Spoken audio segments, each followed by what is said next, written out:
स्वागत छ भाइ बहिनीहरुलाई नेपाल अनलाइन स्कुलमा।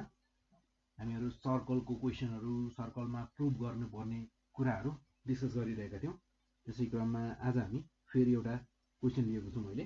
जस्तै हामीहरुले कुनै एउटा जस्तै यो कुरालाई, यो थ्योरमलाई, यो पोइन्टलाई हामीले धेरै युज गर्यौं। जस्तै यो हामीहरुको सर्कल छ, सर्कलमा अब सेम आर्कमा भएका यसरी सेम सेगमेन्टमा, यसलाई के भनिन्छ त, यो सेगमेन्ट भयो, यो ए बी भन्ने जुन आर्क छ, यो सेम आर्कमा भएका जुन दुईटा एंगल छन्, एउटा एंगल यो र अर्को यो एंगल पी र क्यू जुन छन्, यी दुईटा एंगलहरु बराबर हुन्छन् भनेर हामीले धेरै पटक युज गर्यौं।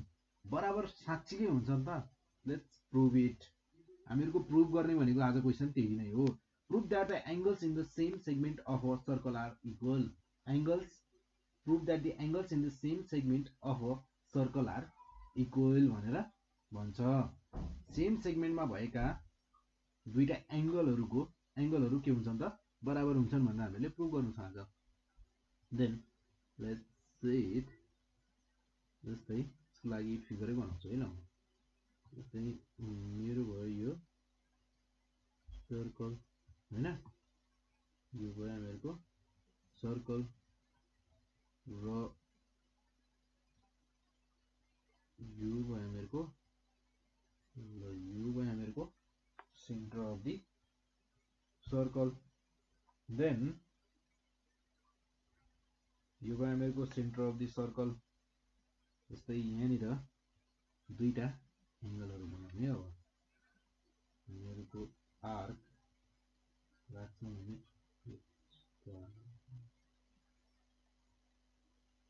यो भयो हामीहरुको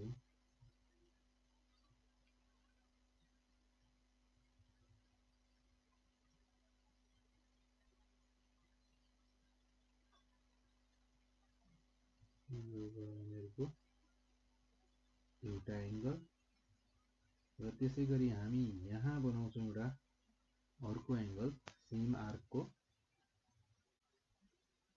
सेम सेगमेन्टमा भएको। जस्तै यो भयो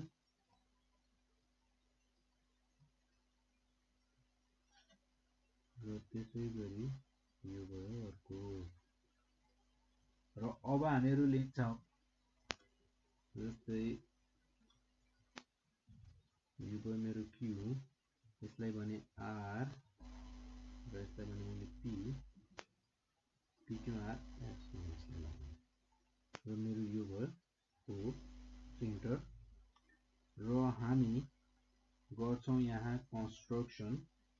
कन्स्ट्रक्सन भनेको हामीहरुको हुन्छ पी देखि ओ सम्म, यानी कि सेन्टर सम्म जोड्छौं हामी एउटा लाइन, र त्यसै गरी सेन्टर देखि लगेर हामीहरु जोड्छौं अर्को एउटा लाइन एस सम्म।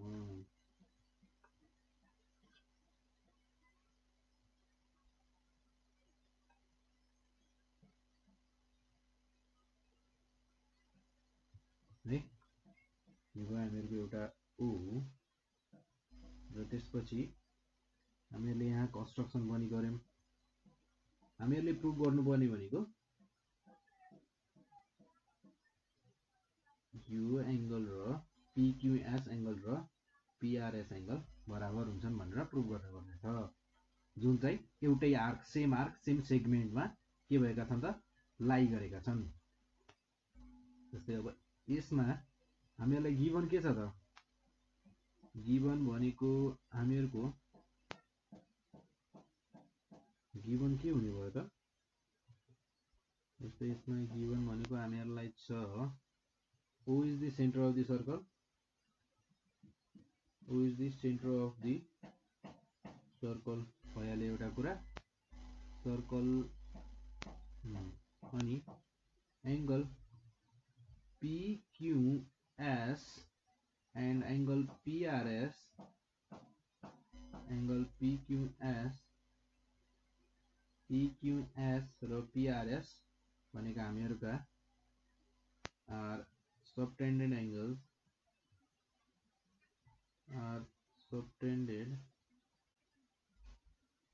are subtended in the circumference in the same arc PS. In the circumference in the same arc PS.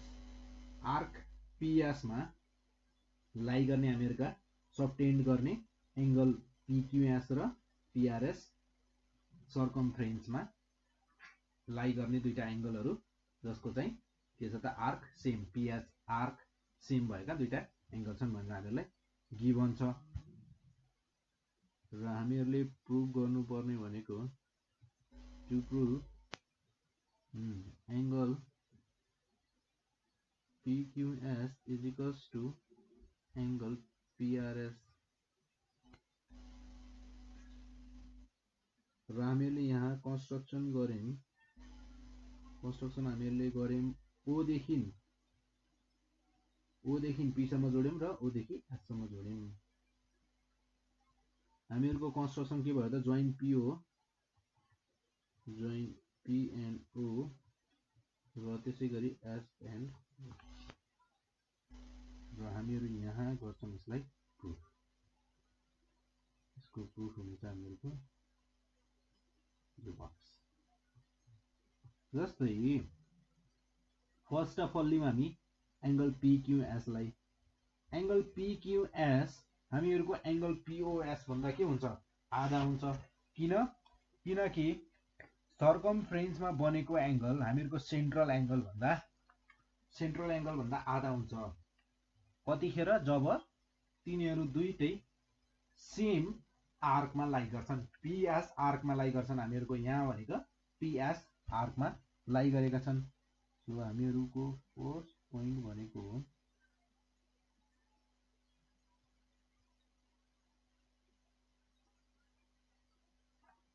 हामीहरु यसलाई थोरै यता सार्न सक्छौं अब भयो हामीहरुको point number statement number 1 statement number 1 भनेको हामीहरुको angle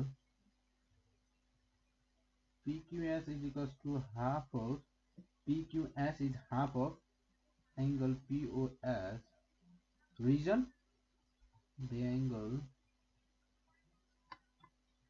in the circumference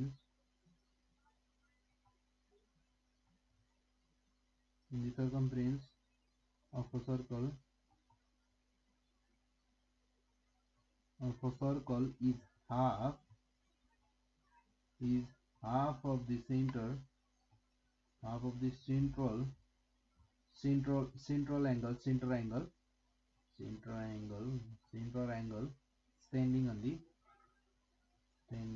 the same arc यानी कि PS.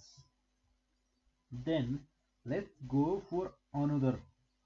हामीहरुको त्यसैगरी जसरी PQS हामीहरुको आधा छ POS भन्दा त्यसरी नै हामीहरुको PRS एंगल पनि के छ त POS एंगल भन्दा आधा छ किन reason same as first reason हामीहरुको फर्स्ट को रिजन जस्तो छ रिजन सेम हुने भयो र हामीहरुको एंगल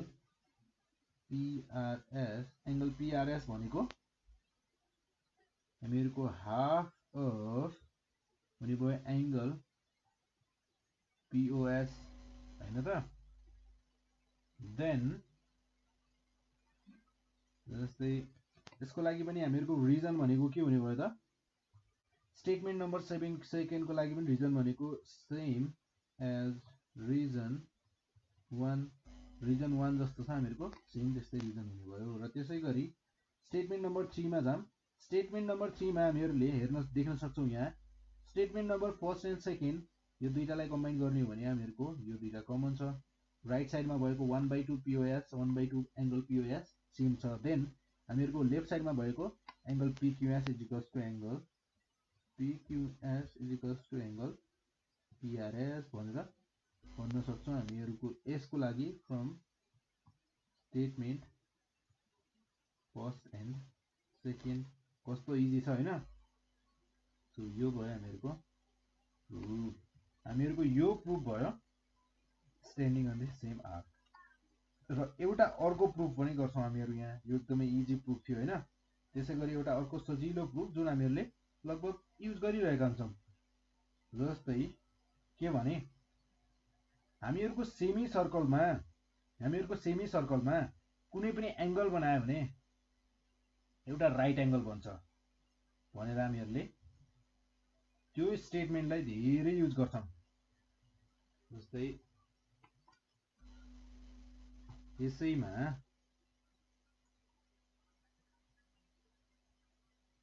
जस्तै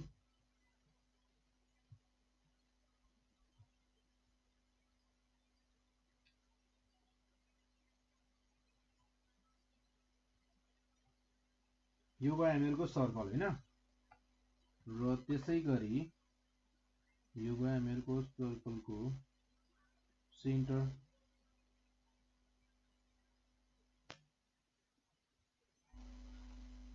यो भयो हामीहरूको सर्कलको सेन्टर। देन यो हामीहरूको एउटा सर्कलको सेन्टर। यो लाइनले के गर्यो त हामीहरूको सर्कलको सेन्टर पर्छ यहाँनिर। यो लाइनले यसलाई बनाऊ हामी O र यसलाई बनाऊ A र यसलाई बनाऊ B ल। र हामीहरूले यसमा कुनै पनि कहीँनिर पनि एंगल बनाए भने मैले यसरी जोडेर यसरी यसलाई जोडे भने मेरो यो एंगल जुन सर्कमफ्रेन्समा बनेको एंगल छ नि यो एंगल मेरो 90 डिग्री हुन जान्छ। अलवेज के हुन जान्छ त यो 90 डिग्री हुन जान्छ।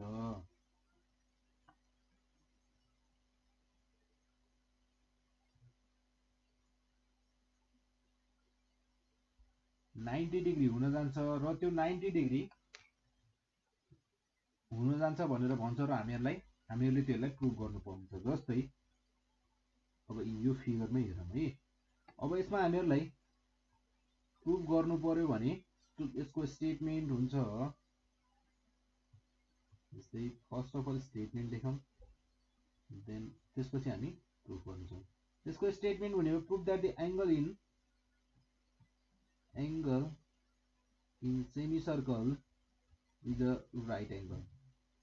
Angle in semicircle is a right angle भनेर भन्छ। देन हामीहरूको यो एंगल ACB भनेको 90 डिग्री हुन्छ भनेर हामीले प्रुभ गर्नुपर्छ। देन यहाँ हेर्दा हामीहरूले के देख्छौँ त angle AOB is equals to 2 times angle ACB भन्न सक्छौँ हामी।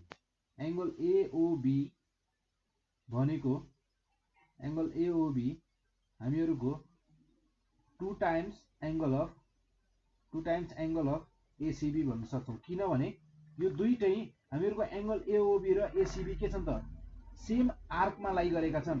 हामीहरूको जुन यो A देखि B सम्मको आर्क छ AOB एंगलको लागि पनि सेम आर्क छ, ACB एंगलको लागि पनि सेम आर्क छ। Angle subtended by the arc AB are the centre and circumference भनेर भन्न सक्छौँ। र त्यसै गरी हामीहरूको एंगल AOB भनेको त के रहेछ त AOB भनेको त 2 राइट एंगल्स रहेछ। र त्यसै गरी 2 times angle ACB is equals to 2 right angles हुने भयो। र त्यसै गरी अब हामीहरूले यहाँ एंगल ACB भनेको 1 राइट एंगल लेख्न सक्छौँ। 2 र 2 क्यान्सल आउट गरेर 1 राइट एंगल लेख्न सक्छौँ। यसरी हामीहरूको के हुने भयो त angle ACB is equals to 1 right angle भनेको 90 डिग्री यसरी प्रुभ गर्न सक्छौँ। एकदमै सजिलो छ त्यो प्रुफ, तपाईहरुले गर्न सक्नुहुन्छ। 2 लाइनको प्रुफ 3 लाइनको प्रुफ छ, त्यही भएर मैले मुखले नै भनिदिएको नगरेर। गिभ रिजन पनि मैले भनिदिहालेँ के रिजन लेख्ने, सो त्यसमा केही प्रब्लम छैन होला।